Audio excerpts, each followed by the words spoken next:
Alright guys, I want to make sure you understand your options when you take an assessment in Schoology.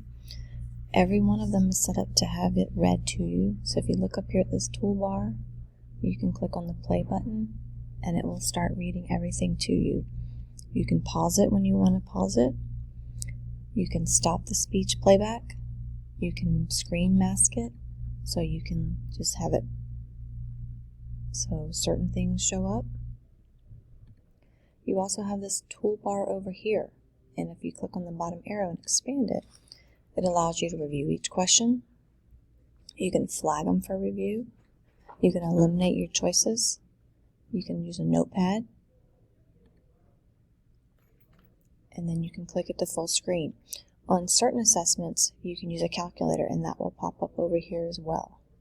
Okay, so I hope this will help you guys do a little bit better on your Schoology assessments. Like I said, every single one of them is set up to have it read aloud to you. So all you got to do is click the play button. Hope that helps.